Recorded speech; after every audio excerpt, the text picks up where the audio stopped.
Lusiki, a high school student who's quiet, isolated, and visibly struggling with depression. At school, he's often the target of bullying. Classmates mock him, and he's treated like an outsider. He doesn't talk much and avoids eye contact. Every day feels heavy. His home life isn't any better. He lives alone in a big expensive house and has no close friends. His only escape is through his phone and a game called 16647. One night, while logged in, he receives a message from an unfamiliar player, someone using a female avatar. The message is simple but kind. They start chatting. The girl is funny, but this interaction feels different from the rejection and ridicule he experiences in real life. The two start talking regularly. She listens, asks questions, and praises him.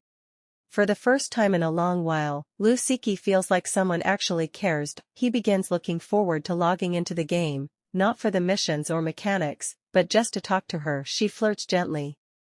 He's shy but doesn't stop her. Their conversations become the highlight of his day. One day, when Lusiki came back from school, he goes into the convenience store. When he was about to pick up the chicken on a gyri, another hand is also meaning to get the same product. It was a tall young man with a black mask on. Lusiki just ignore that and get another one and put it on the counter. At night, the girl who he was playing game with sent a message saying, "I want to send you a gift." Although Siki refused, she insisted on giving it. She asked for an address to send the present. The parcel arrived and he opened it up. It was a girl avatar keychain with a ring on. Lusiki admired it for a bit and put it in front of the computer. On the other side is a man, who is very satisfied with plan he had planned. A girl character in the game is not a girl but a young man in real life. A man had put a location device on the keychain. The next day, as usual, Lu goes to school and bullied. He was thrown with a basketball in the face, resulting him to have a nosebleed. He was told to put the ball back in the storage. While he was in the storage, putting away the ball, the iron door suddenly closed with a loud bang. As if it was normal, he sat on the blanket and searched for a phone but only found the keychain. On the other side, a man was sitting and waiting at the computer. When he looked at the location he planted, he found that Lu is still at the school.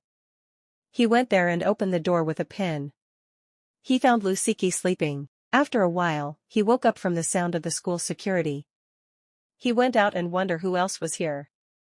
A few days later, Lu and a girl play game together again. A girl asked and promised him to come to the fire festival. They promised each other to meet in real life.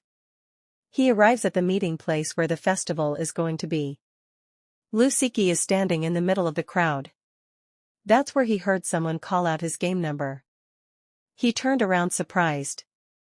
Waiting for him is not a girl but a tall young man. They talk for a bit and a young man handed Siki a water bottle and told him to drink. He doesn't think much and drink it all. After that they walk for a bit. He felt something is off and asked, "You know me from the start, right?" The firework burst and the man replied, "Yes, I was there to see you." As soon as the conversation ended, Lu fall into the arm and falls into deep sleep. A young man eyes sparkle and said, "I will bring you home." After hours later, Lu woke up and found himself tied with a rope. If he looked in front he saw his pictures sticking up the wall. That's where Seriel Killer came and held Lu's face tightly. He said, "You guessed right." Lu said, "I noticed you starting from the convenience store. You are a serial killer wanted on the TV." A man just smiled and surprised? Lu was just surprised to see that he is huge unlike in the game. He suddenly grabbed Lu's hair. Lu replied, "You wanted to kill me from the start, aren't you?"